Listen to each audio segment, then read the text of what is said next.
last appeared on our show, he said, if we win the election, I will return to your show. He did, and he's here tonight. What do you know, a politician that keeps his promise. Please welcome the Prime Minister of the Right Honourable Tony Blair.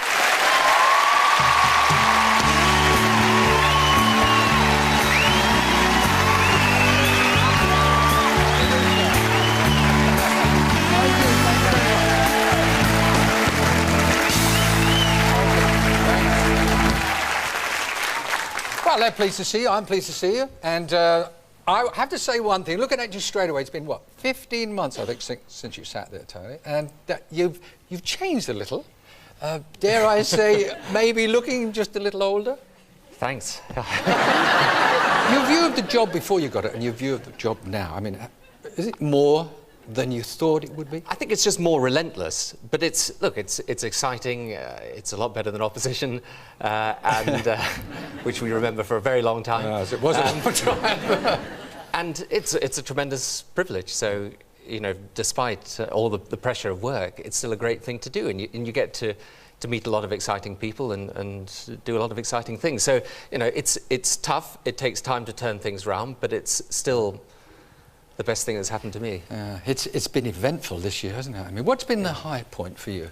I think probably the agreement in Northern Ireland and then the referendum result. That's been the high point. Well, we've all got our fingers crossed for that.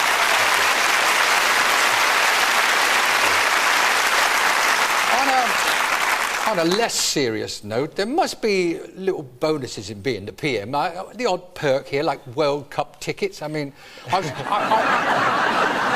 shouldn't think that you, Prime Minister, were on the phone for 6 hours to France saying, you know, pick up the phone. But basically you speak French, don't you?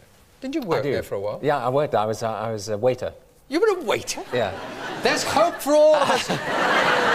Wait, were you really? Yeah, I was a waiter in a French bar. What's French for you've had enough, Squire? Do you really want to know? Well, you can learn it for the World Cup, but... You got a few tickets? Actually, one of the most unpopular things I did with my colleagues in government was to say that we shouldn't hoggle the World Cup tickets as ministers. So, I mean, I probably will get... If we get through the first bit, which we must do, then I'll probably go and see a game then. But other than that, I'll just watch it with the kids on TV. Yeah. Like most people. Football, I mean, you do have a love of football. It's something you've enjoyed. I mean, and your children, is that right that you have a kick around with your own children? Yeah, it's one of the things we do is, you know, I go out and play football with the kids. It's great fun because I don't get that much time with the kids, obviously, as much as I'd like. But presumably, just kicking around, you've got to keep yourself in shape. Do you get any time for that? I play tennis as my game, actually. That's what I like, yeah. I'm bad at it, but what I lack in talent, I make up for in enthusiasm. Who do you play with? I play just with, you know, friends or people down. There's a club not very far from Chequers that I go down to, and I play there. And mind you, I was there the other day when the Lawn Tennis Association was playing a match there, and it was the Veterans Association. And afterwards, they came up to me and announced that because I was age 45, I'm now able to join the Veterans Club. Oh, thrill! Big thrill. I said, thanks very much indeed. It's the news I've been waiting for all year. Do you get... I suppose time is your enemy, never enough hours in the day. Do you get time to do the simple pleasures like... I mean, you used to like strumming the guitar. Do you ever get a chance to sit down? I'm not going to ask you to play. I'm just wondering... Well, really, that would... certainly lose the next election anyway, but I do. I still play the guitar, yeah.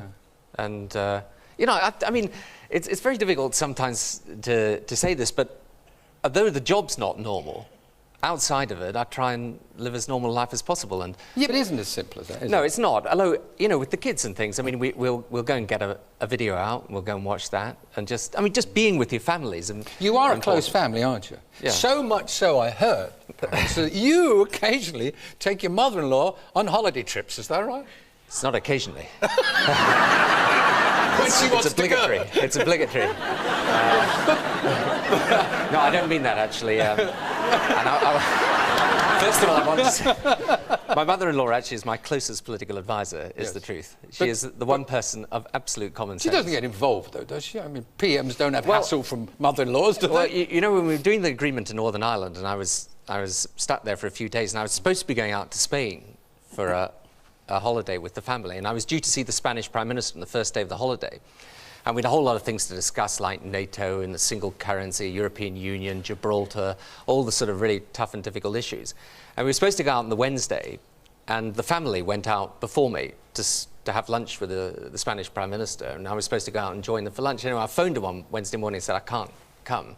And there was Cherie and the kids and my mother-in-law, and they never sort of met before. So I said, look, you'll have to give them lunch on their own. Wednesday night comes, I say, look, I'm not going to be there. So he says, well, look, I'll put them up in my house. So Thursday comes, I phone him up and I say, I'm sorry, I still can't get there. I'm stuck in Northern Ireland. Friday comes, I phone him up again, and by this time he's had Cherie, the kids and my mother-in-law for 3 days. So I finally arrive Saturday morning, about 2 o'clock in the morning, and I say to him, look, I say, I'm really sorry about all this. You know, I don't know where we're going to find the time to discuss all these issues about our summit together. He says, oh, don't worry about that. He says, I've spoken to your mother-in-law, we sorted it all out. So,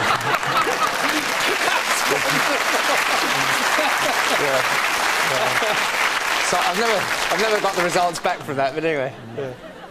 Whilst we're getting these little insights, which are gems, it's lovely, thank you. What about, once and for all, can you tell me the truth about Humphrey the Downing Street cat? What happened? We want to know, don't we? What happened to Humphrey? Humphrey is alive. That is the first thing to say. He's alive? He is definitely... No, this is probably the worst crisis of the government so far, because this story went round about us having done away with Humphrey, which is quite untrue, I may say, because the vet came and said that Humphrey, who has a kidney complaint... Oh. Anyway, he leaves his mark, does he? Right. Anyway, he retired, Humphrey, basically, and has gone to live with one of the Cabinet Office staff. But this followed me literally everywhere.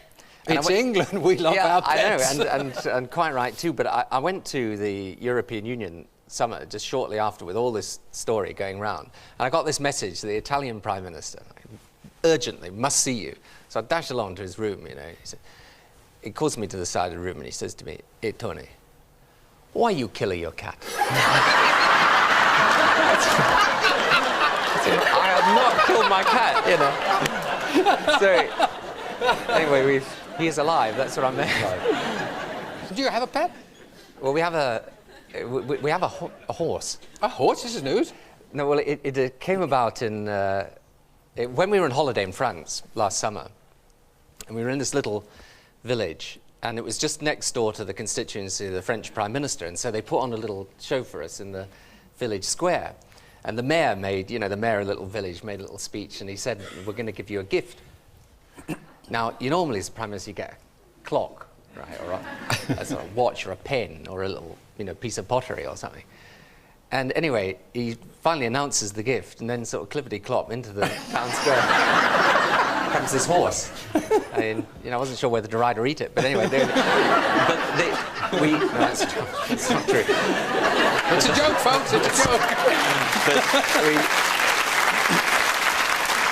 Anyway, they all sort of beetled off from this square, leaving me with a horse. So we've... What happened? I mean, how'd you get him through customs? Well, he's now come back to England. Has he really? The kids adore it, yeah.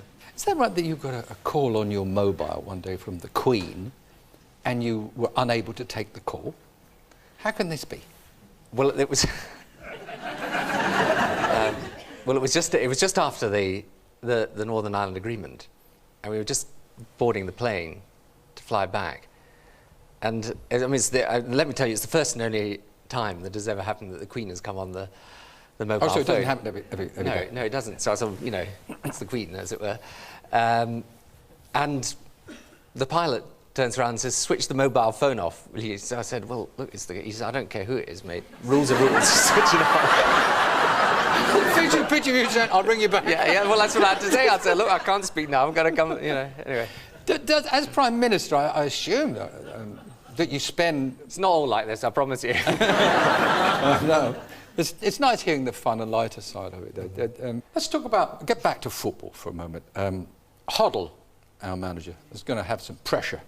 And unless he brings that cup back, he's definitely going to get some criticism. You know about pressure. Yeah. What advice can you give Mr. Hoddle? How do you think he's coping? I think he's doing a great job. I also think it's very important. I mean, I feel for him a bit because you know, you do get a lot of pressure in that type of position. You can never please everyone. You know, if he plays Michael Owen, he'll offend Teddy Sheringham supporters or the other way around, you know. So it's a problem for whatever he does, and he'll get attacked for whatever he does. But I think it's important that we give him support, because I actually think he does a superb job. I think he's a really, really good manager, one of the best England managers. And, you know, if we get behind the guys in the team and the manager, then I think we've got a good chance, in fact. And it's important we do that. And I really I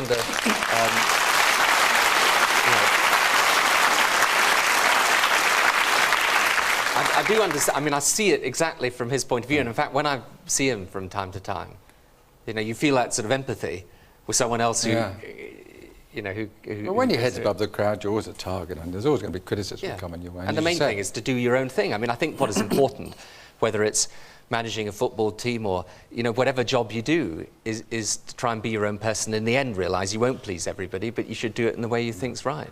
The big question then, I mean, you say we have a chance, but who do you think, we know who you'd like to win, but who do you think will win the Cup? Well, I mean, the bookies' favourite would be Brazil, obviously, but I mean, I think that there's a whole, you know, we do actually have a genuine chance. Oh, yes. I mean, there's England, Italy, France, Germany, who are obviously... About 5 or 6 that are in there. Yeah, and then you know, teams like Argentina could come through, Nigeria could be, you know, I mean, they've got some superb skills. You can never tell what's going to happen, but I mean, I do think England's got a real chance. And should we be there, Prime Minister? Will you be there? Do you think you can get there? You'd have to try and make it that day if you can. Oh, look, if we're playing in the final, try and okay, keep me last away. time you were on, as I said, last time you were on, in the introduction to you, I said you made a promise that if you promised you'd come back, and you kept that. I'm going to ask you for one more promise now, if I may. If England or Scotland win the World Cup, will you come back here and do a duet with me?